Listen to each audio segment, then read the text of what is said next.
Hello there, my friend. Welcome back to the English Talk community. I'm so excited you're here today because I know exactly what you're going through. You know that feeling when you're in the middle of a conversation in English and suddenly your mind goes blank? You know what you want to say, but the perfect grammar rule just escapes you, and you freeze.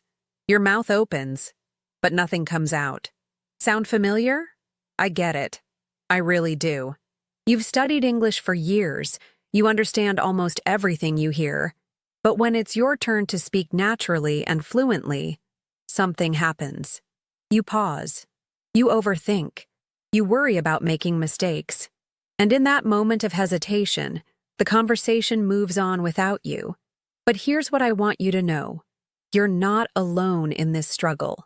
Every single English learner I've met has been exactly where you are right now. The good news? Today, I'm going to share something that will completely change how you approach these moments.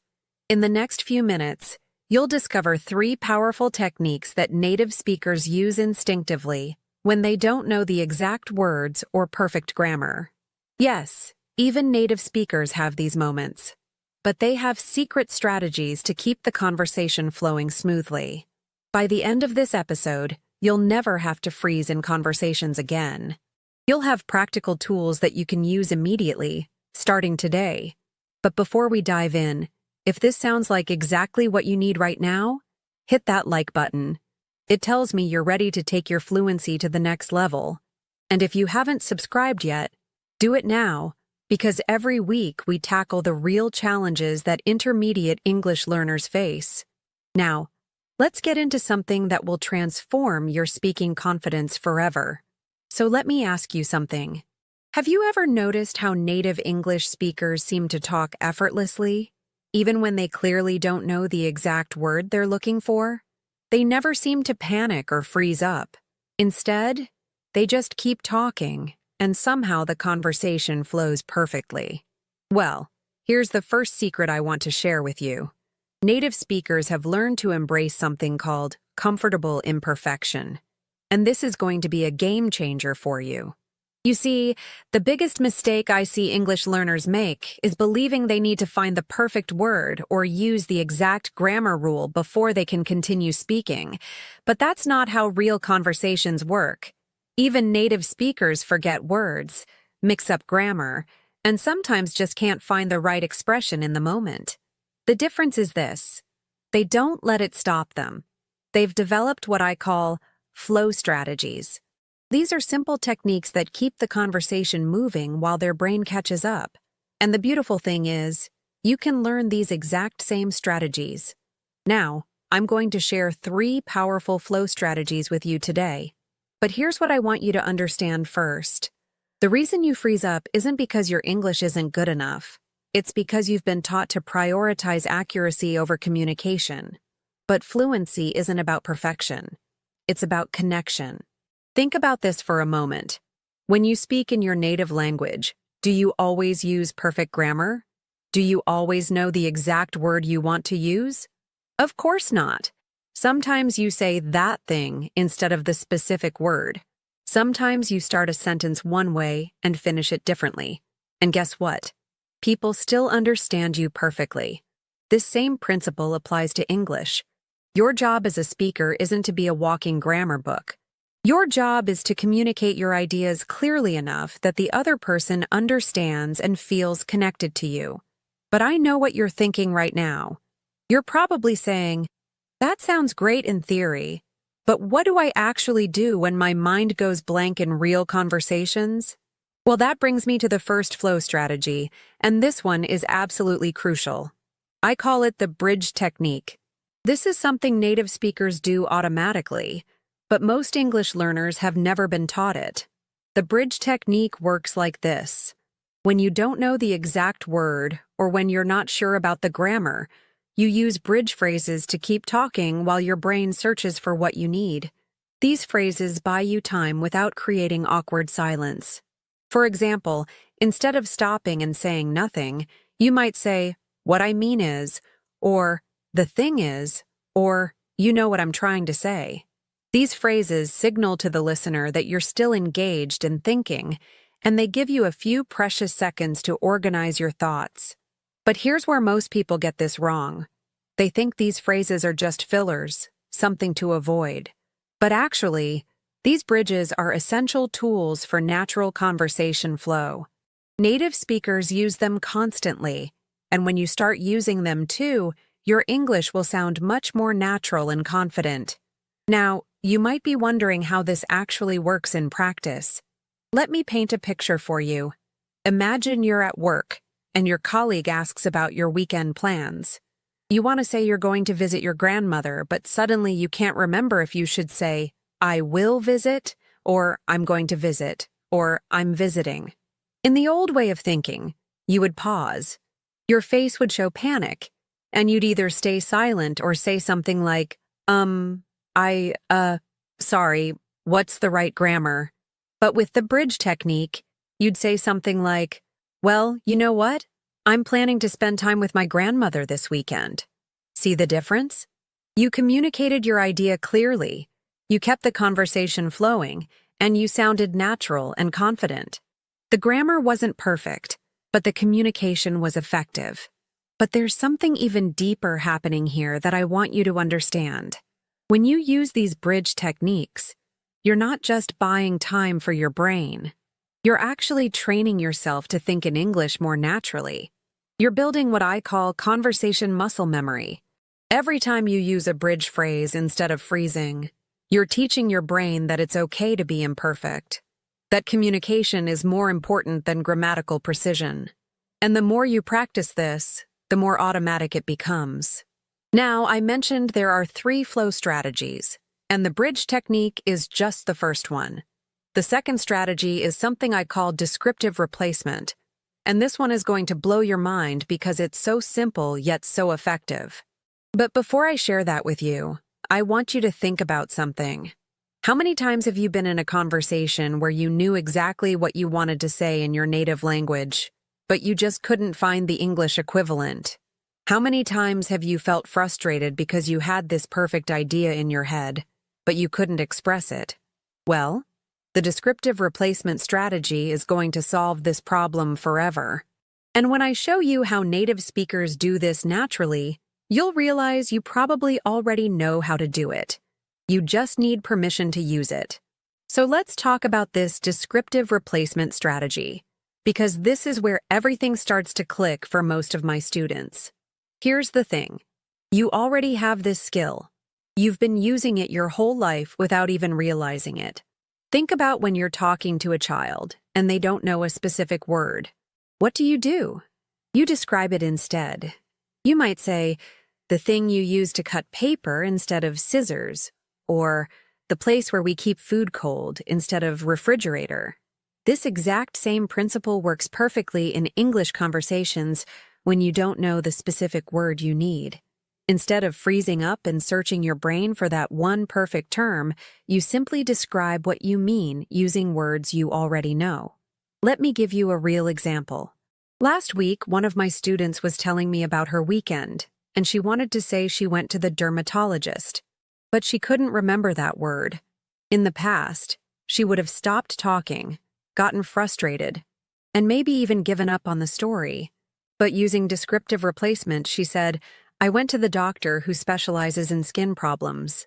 The perfect communication. Everyone understood exactly what she meant. The conversation kept flowing, and she felt confident instead of embarrassed. The beautiful thing about this strategy is that it often makes your communication clearer, not worse. Sometimes the specific word you're looking for might be unfamiliar to your listener anyway. When you describe instead, you ensure everyone is on the same page.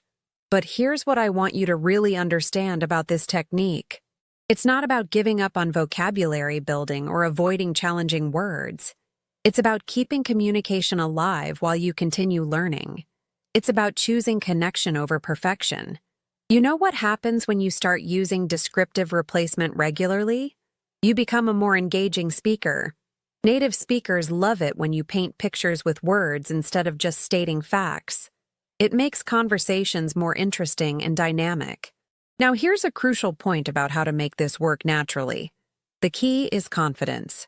When you use descriptive replacement, you need to do it with the same confidence you'd have if you knew the exact word. Don't apologize or act like you're doing something wrong. Just describe clearly and move on. For instance, don't say, "Sorry, I don't know the word," but it's like the thing that. Instead, say confidently, "You know, the device that helps you wake up in the morning when you can't remember alarm clock." This brings me to something really important that I see holding back so many English learners. You've been conditioned to believe that not knowing a word is a failure, but in real conversation, not knowing every single word is completely normal. What matters is your ability to communicate despite these gaps. Think about it this way. Communication is like building a bridge between your thoughts and another person's understanding. Sometimes you don't have the exact materials you plan to use, but you can still build that bridge using what you have available. The goal is connection, not architectural perfection. Now, let me share something that might surprise you. Native speakers use descriptive replacement all the time, even when they do know the specific word. Sometimes they choose description because it's more relatable, more conversational, or simply because it feels right in the moment. I might say that coffee place on the corner instead of Starbucks, or the thing my grandmother always used to make instead of apple pie. These choices make conversation feel more personal and engaging. But here's where the third strategy comes in, and this one is perhaps the most powerful of all. I call it emotional anchoring. And when you master this, you'll never feel lost in an English conversation again. You see, most English learners focus entirely on the logical content of what they're trying to say. They think about grammar rules, vocabulary choices, and sentence structure, but they forget about the emotional context that makes communication truly effective. Emotional anchoring is about connecting with the feeling behind what you want to say, rather than getting stuck on the exact words. When you do this, your natural communication instincts take over, and the words start flowing more easily. Let me explain how this works. Imagine you're trying to tell someone about a movie you really enjoyed, but you can't remember specific vocabulary about film genres or plot details. Instead of struggling with those technical terms, you focus on the emotion. This movie made me feel so happy and excited, like I was actually part of the adventure. See how the emotion carries the message? You've communicated something much more meaningful than just saying, "It was an action-adventure film with good cinematography." You've shared your experience, not just facts. But here's the deeper principle at work here. When you connect with the emotional core of your message, your body language, tone of voice, and natural expression all align to support your communication. This makes you incredibly compelling to listen to, even if your grammar isn't textbook perfect. Native speakers do this instinctively. They prioritize conveying the feeling and experience over using technically correct language. And when you start doing the same thing, people connect with you on a much deeper level. Now, I know you might be thinking, this all sounds great, but how do I actually put this together in real conversation when I'm nervous and everything is happening fast? That's exactly what I'm going to address next, because there's a specific way to practice these three strategies so they become automatic. And there's also a mindset shift that makes all the difference between knowing these techniques and actually using them confidently. So now you know the three strategies: bridge technique, descriptive replacement, and emotional anchoring. But knowing them and using them confidently in real conversations are two completely different things. And I understand that gap because I've seen it with thousands of students. The problem isn't that these techniques don't work. The problem is that when you're in an actual conversation, especially one that matters to you, your brain switches into what I call perfection mode. All your practice goes out the window, and you default back to freezing up when you don't know the exact right thing to say. This happens because you haven't trained these strategies at the right level of intensity. You've probably practiced English in comfortable, low-pressure situations. But real conversations come with emotions, time pressure, and social expectations. That's a completely different environment. Here's what you need to understand. Confidence in English isn't built through perfect practice. It's built through imperfect practice that gradually increases in difficulty and emotional intensity. Let me share a story that illustrates this perfectly. I had a student named Carlos who could use all these techniques beautifully during our lessons. He was creative with descriptions, he used bridge phrases smoothly, and he connected emotionally with his stories. But put him in a work meeting or a social situation, and he'd freeze up completely. The breakthrough came when we started practicing what I call pressure training. Instead of just practicing in calm, supportive environments, we created scenarios that mimicked real-world pressure. We practiced with time limits, with interruptions, with topics he cared deeply about. And here's what happened. Carlos learned that he could communicate effectively even when he felt nervous, even when he made mistakes, even when he couldn't find the perfect words. He built confidence through experience, not through perfection. This is crucial for you to understand. Your goal isn't to eliminate the nervous feeling you get in important conversations. Your goal is to learn how to communicate effectively despite that feeling. Now, let me give you a practical way to start building this skill today. I want you to practice what I call stream of consciousness speaking.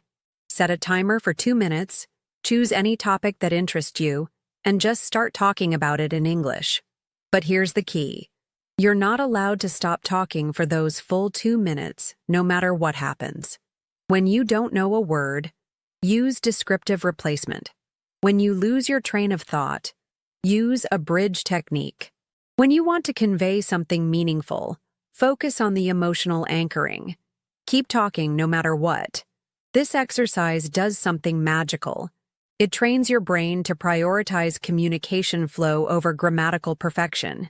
It builds your tolerance for imperfection. And it proves to you that you can keep a conversation going even when everything isn't perfect.